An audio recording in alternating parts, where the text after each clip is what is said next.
I want to share a unique and counterintuitive principle and perspective today, which is the fact that discipline actually makes your life easier. Assalamu alaikum. You know, one thing I really struggled with when I was younger was getting myself to take action on things I didn't enjoy doing. And that's pretty much what the definition of discipline is to be able to force yourself to do things that are beneficial for you long-term that you don't feel like doing short-term. And ironically, a lot of the things that you don't think you're going to enjoy, you actually end up enjoying, but you have to have that first activation energy to get the ball rolling. You know, a rocket ship is very easy to stay in orbit. It doesn't take much energy, right? And that's going to be your habits once you get to where you want to be and become the person you need to become. But the process of getting there is the part that is the hardest and takes the most energy. But one thing that really helped me was stacking small wins every single day, building little bits of discipline every single day. So I'm actually going to take you guys way back, okay? Because I have a couple stories, you know, a couple versions of me that I had to overcome. You guys might be very familiar with the version of me who was fat after working a lot of hours and not being disciplined with my diet and binge eating and all that stuff that kind of happened in my mid to late 20s, really as early as like 23 when I first really started stacking in my career. But what you guys don't know is the struggles before that.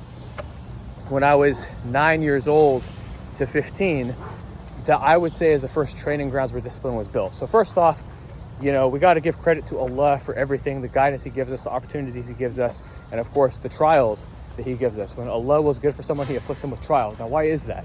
Okay, well, it's because the trials are the best training grounds to build the character, to build the discipline, to build the inner strength and outer strength to overcome these disciplines. Like, if you wanted to make your biceps bigger, would you just let your biceps be comfortable all the time and never train them, never push them through some adversity and strength and heavier weights than they might be comfortable doing? And obviously your first couple months training, don't go too heavy, you don't want to injure yourself. But once your biceps are strong enough to handle it, you're going to give your biceps more weight to carry. So likewise, Allah is going to give you more weight to carry when he knows that you're strong enough to handle it and get stronger from it. And the thing is, when we train our muscles, we break them down. And when we break those muscles down, they rebuild stronger when you give them the right nutrition. So likewise, Allah is going to give you the trials, break you down, and then give you the right nutrition and growth and nourishment for you to grow and super compensate, so to speak, just like how the muscle does, physiologically speaking, in exercise science, to build your mind and who you are and become the person capable of getting the results that you want inside of your life and appreciating them. Allah builds gratitude into you. You know, every time that you get sick and you get better, you appreciate your health versus you would take your health for granted if you never got sick and never went through any adversity. So it's amazing. There's so much character and benefit that happens when we go through struggles in life. And this is a big reframe and reminder for myself of what we all need to go through. Now, perhaps if Allah has decreed for this video to be on your feed and you're watching this right now, Allah has intended for this to be the thing that helps you build back up from something you were struggling with. Whether you're 45 years old and you're struggling with discipline and food and exercise and you keep falling off and doing all these diets that don't work, and then, you know, whatever it is, definitely that's what my content is going to help you solve, inshallah.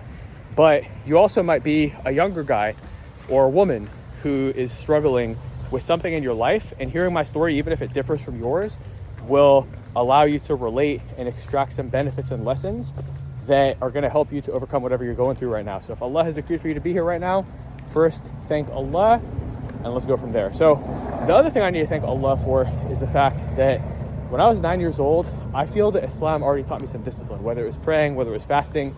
I really can't point to anything else other than Islam itself that taught me this discipline. So if you're praying, which you definitely should be, that's way more important than getting fit, is praying 5 times a day.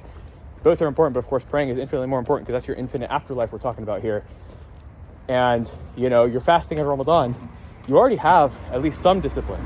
You just have to take the reference experience of that discipline you've built in your ibadah for the sake of Allah and translate that to the other areas where you're trying to be disciplined, whether it's additional Islamic disciplines, whether it's fitness disciplines, everything else.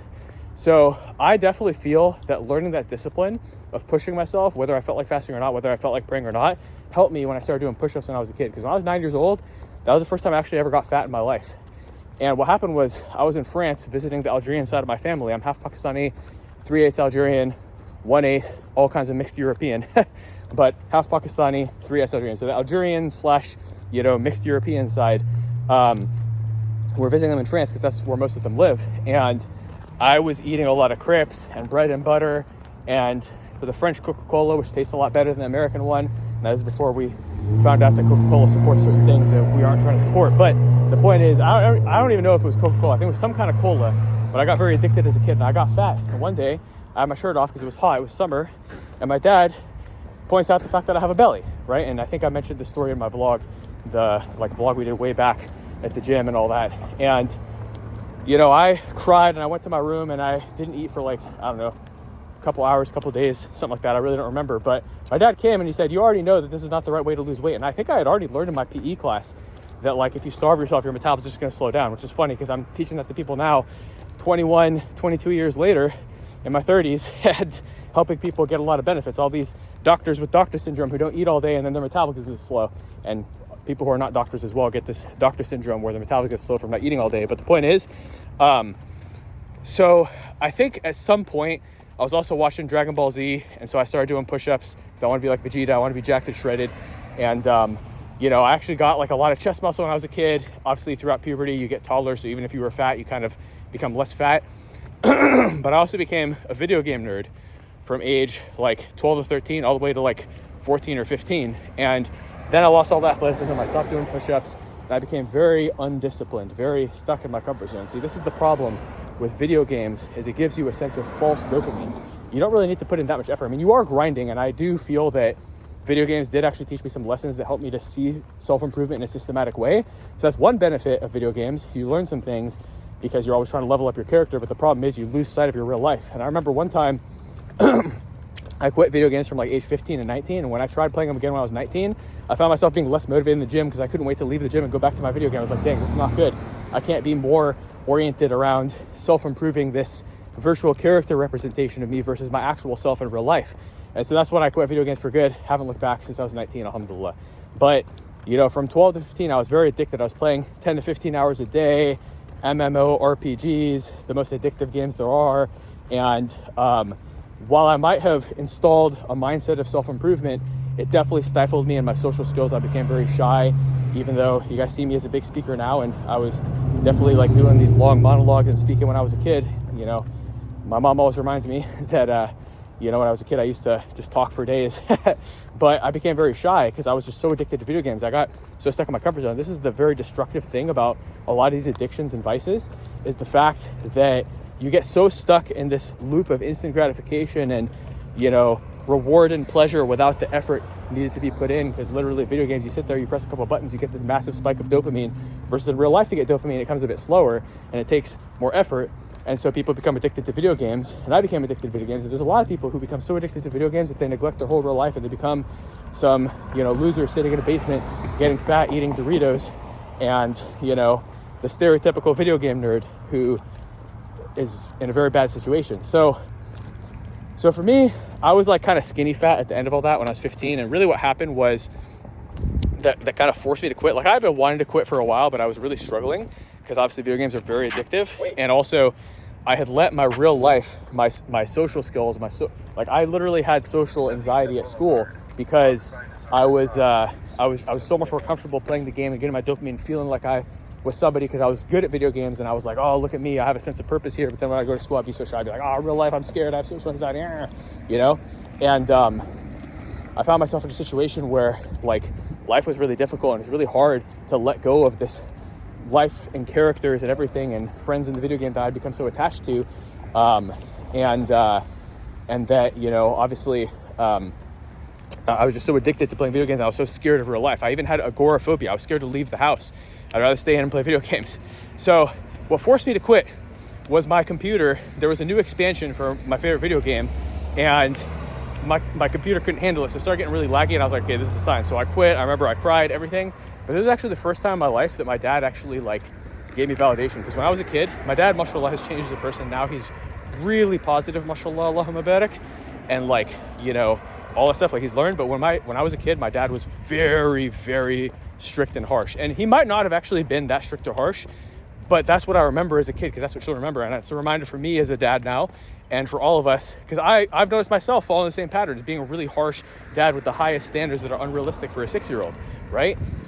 But so I understand as soon as I became a dad and started like, you know, really trying to hold my kid to the highest standard, realizing that it was just putting too much pressure on him, I had so much more appreciation for my dad, because now I understood why he was the way that he was, and also the growth that he had and lessons he learned. But when I was 15 and I quit video games, that was the first time that my dad gave me more credit for something than I even gave to myself. Because my whole life I was like, I got one thing wrong and I got criticized for it, everything. And I'm sure my dad gave me lots of validation growing up, but again, I just, I was always focused on the criticism, right? But in that moment, he said, hey, that's really brave of you that you quit this. And he really gave me this respect and appreciation I didn't even know I deserved. I mean, for me, I didn't really think much of it. I was like, dang, well, I can't play the game anymore because my computer lags with this new patch. So I guess I'm just gonna have to quit. So I took up a couple other hobbies, including lifting weights at that time, to reinvent myself, because I was so sick of being a loser. I was so sick of having social anxiety. I was so sick of not being a man. And so I started lifting because I thought that it was going to be good to build my physique, and I was skinny fat and I didn't like it. And my friends were taking a weight training class. So I said, cool, I'm going to do this. All my video game nerd friends, ironically, were taking a weight training class. So I started doing that with them, and it was cool. I was enjoying it. I enjoyed doing my bicep curls and my bench press, even though I was like really weak. I could barely do a 10 on each side of the bench press at 15 years old. But, and I also, at some point, I took up martial arts because my brother was in this martial arts class, and the instructor was like the most masculine alpha warrior I'd ever seen. And I was like, man, I need to learn from this guy, because this guy is exactly who I want to be. Meanwhile, I'm this shy little unmasculine kid, an unathletic kid. Here's this athletic warrior, strong alpha man. I need to do martial arts. And so I kind of begged my dad for like almost a year, and finally he let me start once I got my driver's license. And so I started going to martial arts, and every Thursday we had this crazy sparring class, and I would get beat up, destroyed, bloody noses, everything. As before I knew it was haram to hit the face, but but I would show up and I hated it, but I forced myself to go because I was like, I must do this. If I don't overcome this, I'm never going to become a man. So I want to reflect real quick on the story, and we're going to continue, which is the fact that I was forced to have the discipline to quit the video game, right? And sometimes in life we're going to be forced. Like sometimes I'll have clients, like I had a client, Brother Zahir, his testimonials on my page, 43 years old, and he had been like kind of trying to get fit. He had switched from eating chips and sodas to eating nuts and dried fruit and fruit juice, which has a lot of calories. So even though it's healthy, it's not ideal for weight loss.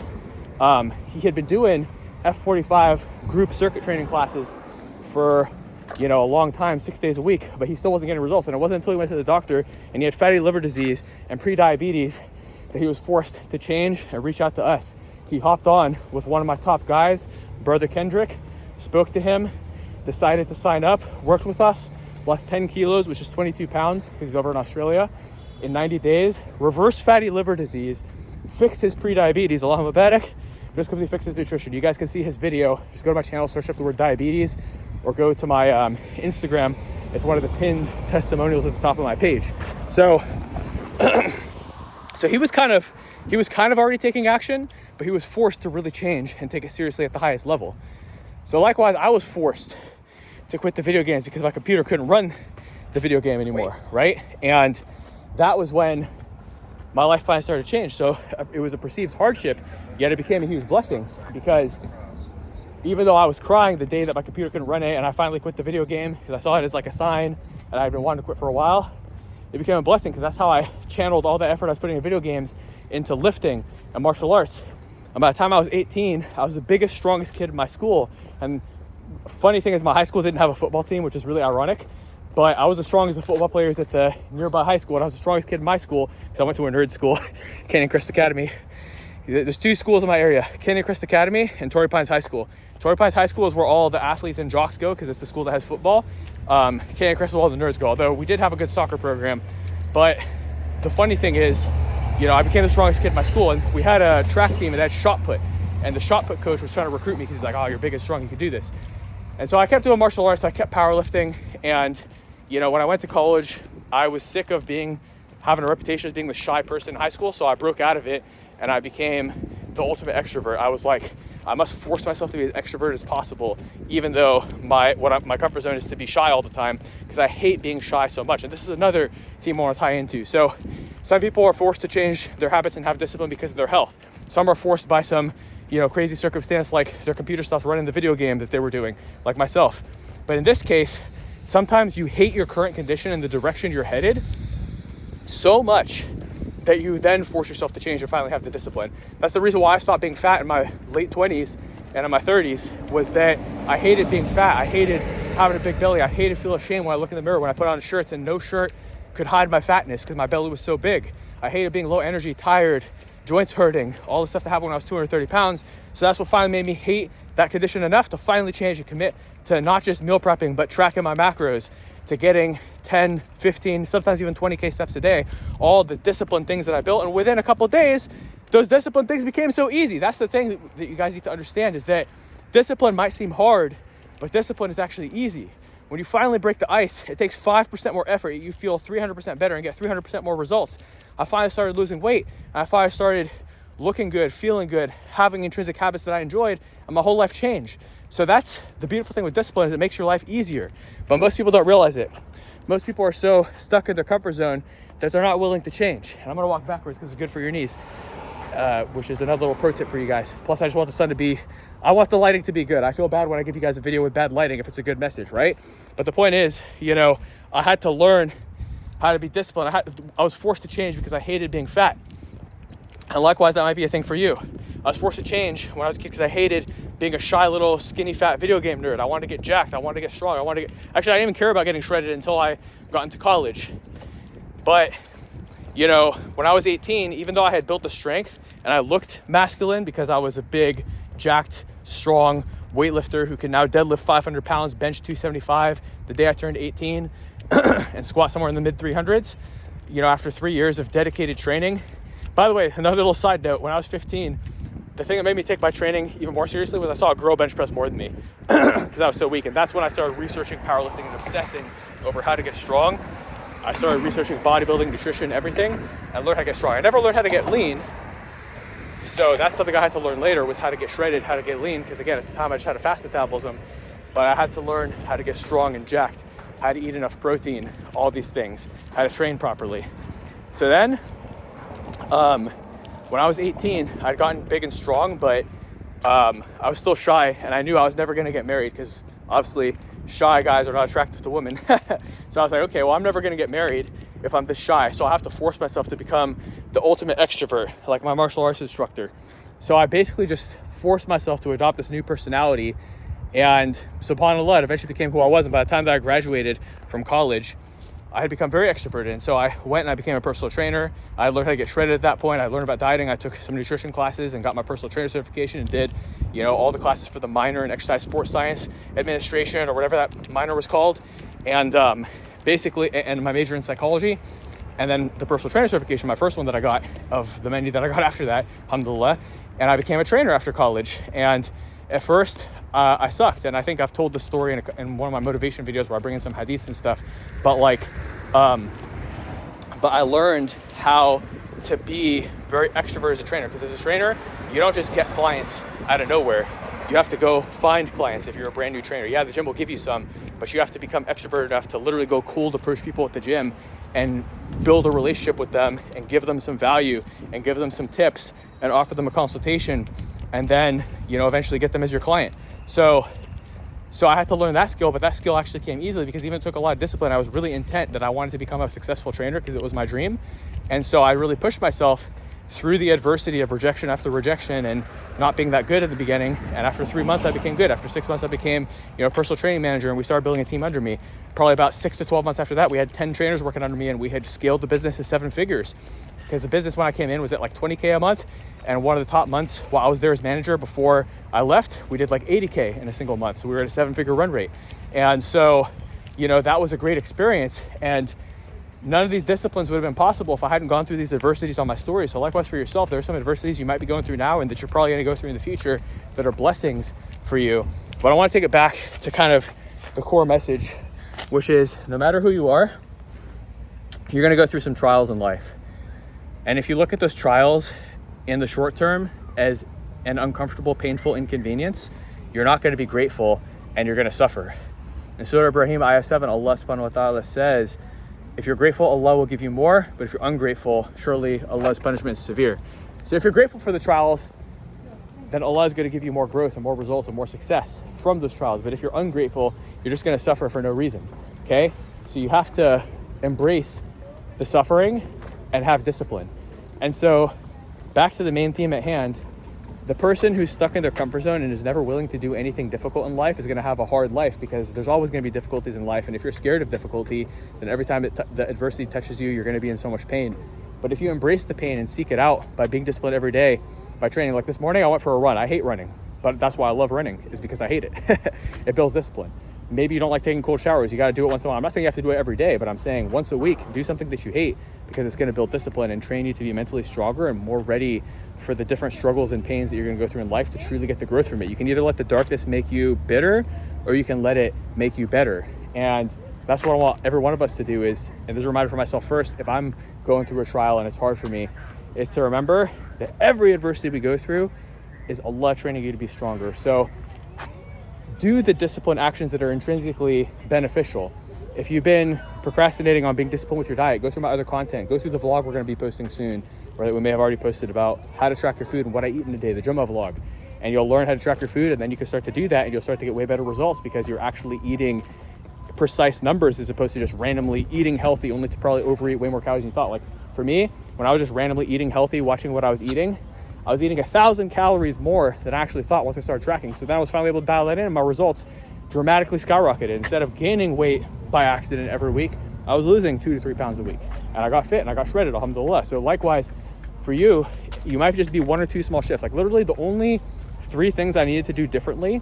Okay, the 5 things I had to do differently to stop being fat and to get shredded was I had to go to sleep on time, wake up on time, and manage my stress properly. That's 1. I had to track my macros and hit them properly. That's 2. I had to meal prep, especially if I was going to be out somewhere with family. That's 3. I had to train a little bit more consistently. Instead of just 2 or 3 days a week, I had to train 3 to 4 days a week. That's 4. That's pretty easy. Number 5, I had to get at least 10K steps a day and go for a morning walk. That's it. So only 5 things I had to do, and I procrastinated for a year because I was too scared to track my food. I was too addicted to eating unhealthy until the pain of being fat finally forced me to have that discipline. And once I did it, I realized it was so much easier than I thought, and I was procrastinating for over a year for no reason. So there might be something that you're procrastinating on, whether it's committing to your fitness journey, whether it's anything else that takes discipline that you've been procrastinating on for way too long, for a year, 2 years, 3 years, 10 years, 30 years, 50 years. I don't know. I had a client, Shahid. He had actually been trying to lose weight for 30 years, but he had never gotten the right education on it until he met me when he was 49. And he was referred through he saw my ad. He saw one of his friends in my ad. He messaged the friend and said, "Is this legit? You got shredded." And you'll see it in his testimony. He tells the story better than I did because I'm probably, getting some of the exact quotes inaccurate. But his friend then connected us in a group message, Brother Morshad, super shredded, Allahumma barik. And the rest is history. He lost 48 pounds in 6 months after struggling with his weight for years. He was trying so hard. He was fasting, barely eating anything, yet he was stuck at 270 pounds, 49 years old, about to turn 50, and father of 4, busy professional with 200 employees working under him in his management role. And he said, I got to do something differently. And so I taught him some simple principles and shifts, and boom, that was it. 48 pounds in 6 months, Allahumma barak. And he kept it off, and now he's shredded. People at the gym are coming up to him saying that they saw his transformation and asking him for advice, and he's able to pay that forward. He set an example for his family, his community, everything, Allahumma barak. So again, guys, you're just a couple small shifts away. And the first shift you need to make is be disciplined. Don't procrastinate. Don't run from the pain. Instead, embrace the pain. And you'll find that pushing yourself through that first 5 to 10 minutes of discomfort every single day makes your life so much easier, because instead of being scared of pain, you embrace the pain and realize that the results and amazing feeling is behind that pain that you were seeking. The results and good feeling that you were seeking is behind that initial 5 to 10 minutes of pain, and that the disciplined version of you, life is so much easier because the difficulties of life are nothing to you now versus being so overwhelming. And so I don't know if some circumstance in your life is going to have to force you to finally change, or if this was enough, but start with small steps. Go for a 5 to 10 minute walk every morning. Try my meal prep strategy. Literally just do those 2 things, and you'll find that your life starts to rapidly improve. And before you know it, you'll be so much more disciplined, and it'll be so much easier than you ever thought it was. And you'll wonder what took you so long to get started. I'll attach some relevant videos up here. Inshallah, I'll see you in the next one. Assalamu alaikum.